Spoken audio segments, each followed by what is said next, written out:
Jessica O'Malley's heart raced as she clutched Whiskers, her beloved tabby cat, to her chest. The once gentle feline trembled uncontrollably, its golden eyes wide with fear. Deep, raw scratches marred Whiskers' fur, and the faintest hint of a growl emanated from the cat's throat. Jessica's normally serene home in Ravenswood had turned into a place of unrelenting terror. The rain pelted the windows with a rhythm that mimicked Jessica's pounding heart. Shadows danced across the walls, cast by the flickering light of a solitary candle. Jessica knew something was profoundly wrong, but as Whiskers' frenzied gaze darted to the darkened corner of the room, Jessica couldn't shake the feeling that the source of their fear lay beyond the threshold of her home, deep within the very fabric of Ravenswood itself. Jessica O'Malley had always cherished the calm and comfort of Ravenswood. The small town, with its cobblestone streets and Victorian houses, seemed like a perfect escape from the bustle of city life. She had moved here 2 years ago, hoping for peace and solace after a tumultuous period in her life. The townsfolk were reserved yet friendly, and the local cemetery, with its old, weathered gravestones, added a historical charm to the landscape. Her life took a jarring turn one foggy evening when Whiskers began disappearing.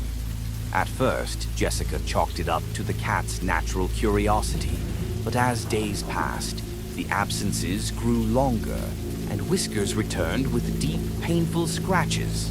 Each time, the cat's eyes were filled with a terror that Jessica could not ignore. It wasn't until Whiskers failed to come home one stormy night that Jessica's concern transformed into desperation. She searched the town and surrounding woods, but there was no sign of her feline companion. The rain-soaked streets of Ravenswood seemed to mock her anxiety, each shadow concealing secrets that Jessica couldn't yet comprehend. Jessica's search led her to the local library, a Gothic structure with ivy-clad walls and an old-world charm that matched the town's atmosphere. There she met Edith Hargrove, an elderly librarian with a keen interest in the town's history. Edith's eyes widened when Jessica described Whiskers' mysterious behavior and the cat's increasing terror. "It's not just your cat," Edith said, her voice dropping to a whisper. "There have been whispers of strange happenings in Ravenswood for generations. Some say there's a realm beneath our feet, a place where dark creatures dwell." Edith handed Jessica a dusty, leather-bound book titled The Shadows Beneath Ravenswood. The pages were filled with faded illustrations and cryptic notes about a hidden realm where malevolent entities captured animals and fed off their fear. Jessica's heart sank as she read about the creatures described in the book, shadowy beings that thrived on terror and pain. Her mind raced with dread as she realized that Whiskers' torment might be connected to this ancient, hidden realm. Determined to save Whiskers, Jessica followed the clues from the book, which led her to an abandoned building on the outskirts of town. The structure was a dilapidated relic of a bygone era, its entrance obscured by overgrown vines and darkness. Inside, Jessica discovered a series of tunnels that seemed to descend deeper into the earth. With only a flickering flashlight to guide her, she ventured into the maze-like passages. The walls were covered in strange symbols, and the air grew colder with each step. Jessica finally reached a cavernous chamber where the air was thick with a malevolent presence. The chamber was filled with cages, each one containing animals that looked disoriented and frightened. The creatures' eyes were wide with terror, and their whimpers echoed off the stone walls. From the shadows emerged Bartholomew Blackthorn, a figure cloaked in darkness. His eyes gleamed with an otherworldly light as he addressed Jessica in a voice that seemed to reverberate through the chamber. "Welcome, Jessica O'Malley," he intoned. "You've come seeking to rescue your beloved Whiskers, but you've entered a realm where fear is our sustenance." Bartholomew revealed that he was the guardian of this hidden realm, a malevolent entity that thrived on the fear of trapped animals. His power was growing, and he intended to extend his influence beyond the hidden realm, feeding off the fear of Ravenswood's residents. Jessica's resolve hardened. "I won't let you continue this torment. I'll find a way to close this gateway and free the animals." The ensuing confrontation was both physical and psychological. Bartholomew's minions, shadowy creatures with glowing eyes, attacked Jessica. She fought back with a combination of courage and resourcefulness, using the symbols she'd found in the book to repel the creatures and weaken Bartholomew's hold. In a climactic battle, Jessica faced Bartholomew directly. With a heart full of fear and determination, she used a relic from the book, a pendant with an ancient sigil, to confront the entity. The relic's power disrupted the dark energies of the realm, causing Bartholomew to writhe and scream in agony. With Bartholomew's defeat, the hidden realm began to collapse. The cages and the trapped animals disappeared as the gateway was sealed. Jessica emerged from the tunnels, exhausted but victorious, clutching Whiskers, who had been rescued from the clutches of fear. Ravenswood slowly returned to its serene state, but Jessica knew that the town's dark history would always be a part of its fabric. She continued her life with a renewed sense of purpose, knowing that she had faced the darkest of horrors and emerged victorious. In the quiet of her home, with Whiskers safely curled up beside her, Jessica found solace in the knowledge that she had not only saved her beloved pet, but also protected the town from an ancient evil. As the first light of dawn filtered through her window, Jessica glanced at the old book on her shelf. Its pages held the secrets of the hidden realm, a reminder of the darkness that lurked beneath the surface and the courage it took to confront it. The story of Jessica O'Malley and the Vanishing Whiskers became a local legend, a tale told in whispers and shrouded in mystery. Ravenswood's residents spoke of the brave woman who faced the shadows and triumphed over darkness. But as the years passed, Jessica often wondered if the hidden realm had truly been sealed, or if Bartholomew Blackthorn's dark influence might one day resurface. The shadows of Ravenswood held secrets that were never fully laid to rest, and Jessica remained vigilant, ever aware of the lurking darkness that might one day return. The end, for now, was only the beginning of another chapter in Ravenswood's eerie history. The clock struck midnight, and the old mansion of Sarah Marlowe creaked with the sound of shifting wood and settling dust. The grand Victorian home was quiet, save for the occasional howl of the wind outside and the soft, rhythmic breathing of Sarah's dog, Duke. The large, antique mirror in the hallway cast a cold, flickering reflection in the dim light, its surface reflecting more than just physical appearances. Suddenly, Duke's soft whimper broke the silence. Sarah awoke with a start, her heart pounding as she listened to the eerie sounds coming from the hallway. She found Duke standing by the mirror, his eyes wide and filled with a haunting, primal fear. His fur was matted and dirt-streaked, and deep scratches marred his otherwise pristine coat. Sarah rushed to him, but Duke bolted, disappearing into the darkened mansion. The next morning, Duke returned, visibly shaken but unable to communicate the horrors he had experienced. Sarah's concern grew as she noticed Duke's behavior becoming increasingly erratic, his midnight wanderings leaving him more frightened and disoriented each time. She knew something was terribly wrong, and the antique mirror seemed to be at the center of the mystery. Sarah's life in Elderwood had been a mix of serene countryside living and the occasional unsettling discovery. The mansion she had inherited from her late aunt was both a blessing and a curse. It was filled with relics and antiques, each with its own history and whispers of the past. Among these items was the large, ornate mirror, its glass darkened with age, and its frame intricately carved with symbols and patterns that seemed to shift in the light. As Sarah delved into her aunt's belongings, she found letters and journals hinting at the mirror's dark history. According to her aunt's notes, the mirror was rumored to be cursed, a portal to a parallel dimension where sinister beings trapped animals to drain their life force. The idea seemed far-fetched, but Sarah couldn't ignore the mounting evidence of Duke's distress. Desperate for answers, Sarah sought the help of local historians and antique experts. Their responses were a mix of skepticism and unease. Some suggested that the mirror might hold a dark secret, but none could provide concrete answers.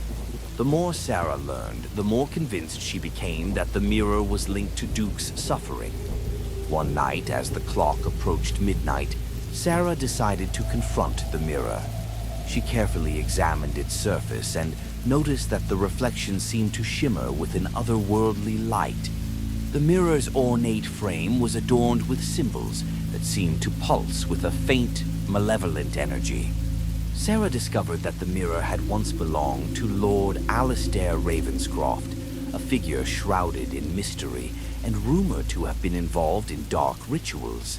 The parallel dimension accessed through the mirror was said to be a place of torment, where beings like Ravenscroft trapped animals to harvest their life force for their own gain. Determined to uncover the truth, Sarah ventured into the mansion's dusty archives, where she found more about Ravenscroft's sinister practices. The notes described a parallel realm where fear and suffering were harvested to sustain dark entities. The description matched the fear in Duke's eyes and the sense of dread that seemed to emanate from the mirror. As Sarah prepared to face the horrors of the mirror's dimension, she took precautions to protect herself. Armed with knowledge from her research and a protective amulet she found in her aunt's belongings, she braced herself for the unknown. At midnight, Sarah stood before the mirror, the air around her charged with a palpable sense of malevolence. As she gazed into its depths, the reflection began to warp and twist, and the mirror's surface became a swirling vortex of darkness. Sarah stepped through the mirror and into the parallel dimension, where she was met with a nightmarish landscape. The sky was a sickly green, and the ground was covered in a thick, black fog. Shadowy figures moved in the distance, and the air was filled with the sounds of distant cries and anguished wails. Sarah soon encountered Lord Ravenscroft, who appeared before her with a sinister smile. "Welcome to my realm, Sarah Marlowe," he said, his voice echoing with a chilling resonance. "You seek to free your dog, but you have entered a place where your fears will be your undoing." The dimension was a labyrinth of dark corridors and twisting paths, each leading to nightmarish creatures and traps designed to exploit Sarah's deepest fears. As she ventured deeper into the realm, Sarah encountered the trapped animals, their eyes filled with desperation and suffering. Sarah's determination drove her forward, despite the growing terror that threatened to overwhelm her. She used the knowledge she had gained to navigate the dangers and avoid the traps set by Ravenscroft and his minions. In a climactic confrontation, Sarah faced Lord Ravenscroft directly. The battle was both physical and psychological, as Ravenscroft's powers tested Sarah's resolve and fears. She used the protective amulet and the symbols from her research to counter Ravenscroft's dark magic, confronting the entity with the strength of her love for Duke and her courage. The final showdown took place in the heart of Ravenscroft's domain, where the mirror's power was at its strongest. Sarah faced the entity with unwavering resolve, using her knowledge and bravery to weaken Ravenscroft's hold on the dimension. In a desperate move, Sarah shattered the cursed mirror, breaking its grip on both the parallel dimension and the real world.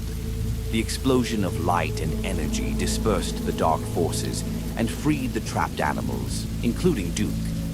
The realm began to collapse, and Sarah had to fight her way back to the real world before it was too late. Back in the mansion, the once ominous mirror lay in shattered pieces, its curse broken. Duke was safe, his spirit and demeanor returning to normal. The mansion felt lighter, and the oppressive atmosphere that had hung over it was lifted. Sarah looked at the remnants of the mirror, knowing that her battle was over, but the experience had changed her. The echoes of midnight had given way to a new understanding of courage and the power of love in the face of darkness. As she looked out at the dawn breaking over Elderwood, Sarah knew that she had faced her fears and emerged victorious, forever changed by the echoes of the night. Liam Carter had always been drawn to the quiet charm of Ravenswood. The small town, nestled among rolling hills and dense forests, was a haven for those seeking solace from the bustle of city life. His new home, an old house on the edge of town, offered a peaceful retreat. The backyard, however, led into the heart of the dark and mysterious forest known for its eerie legends. Max, the stray dog Liam had adopted a month earlier, had quickly become his loyal companion. But recently, Liam had noticed strange behavior in Max. Every night, just as the clock struck midnight, Max would disappear into the forest, only to return hours later, visibly traumatized and shaking. The once cheerful and playful dog had become a shadow of his former self, plagued by a palpable sense of fear. Determined to uncover the cause of Max's distress, Liam decided to investigate the forest's dark history. What he discovered was more chilling than he could have imagined. Liam's research led him to the town's historical society, where he encountered old documents and local legends about the haunted forest. According to the stories, the forest was cursed, and lost pets became pawns in the games of a vengeful spirit known as the Wraith. The legend spoke of an ancient ritual site deep within the forest, where the Wraith forced animals to relive their worst fears. The spirit was said to derive pleasure from their suffering, and those who ventured into the forest often disappeared, or were found in a state of sheer terror. Despite the warnings, Liam was determined to save Max and any other animals trapped by the Wraith's malevolence. Armed with historical accounts and a growing sense of dread, he prepared for his journey into the heart of the forest. As night fell, Liam ventured into the forest with a flashlight and a map of the ritual site. The forest was thick with darkness, and the silence was only broken by the occasional rustling of leaves and the distant cries of nocturnal creatures. The deeper Liam went, the more oppressive the atmosphere became. The forest seemed to close in around him, the twisted trees and tangled underbrush creating an almost labyrinthine effect. Shadows moved in the periphery of his vision, and the air grew colder with each step. Liam's flashlight flickered, casting eerie patterns on the ground and the trees. Eventually, he stumbled upon the ancient ritual site, a clearing with symbols carved into the ground and a large stone altar at its center. The air was thick with an unnatural energy, and the symbols seemed to pulse with a faint, sinister light. As Liam approached the altar, he was confronted by the Wraith. The spirit appeared as a shadowy, ethereal presence, its eyes glowing with an eerie, malevolent light.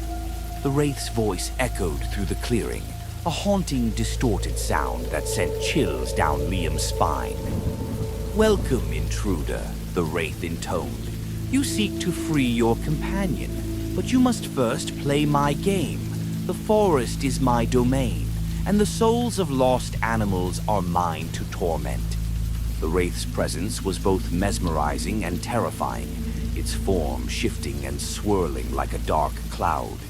Liam realized that to save Max and the other trapped animals, he would need to confront the Wraith's trials and uncover the spirit's weakness.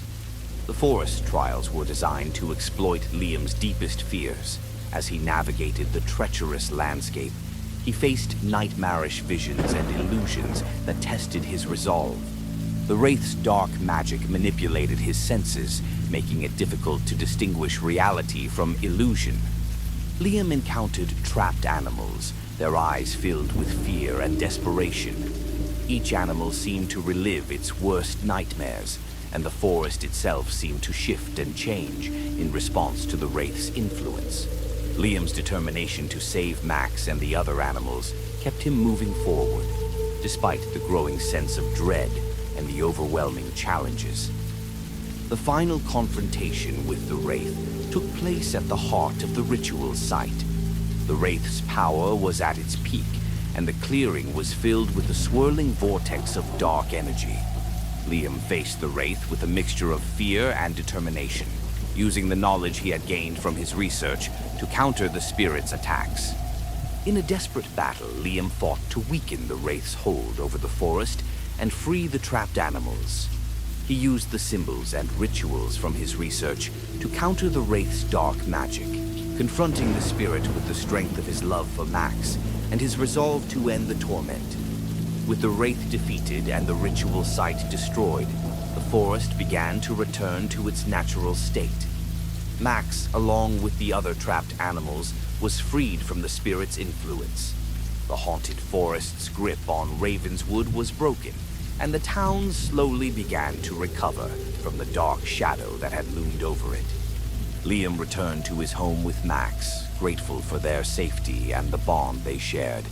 The experience had changed him, and he had faced his fears and emerged victorious.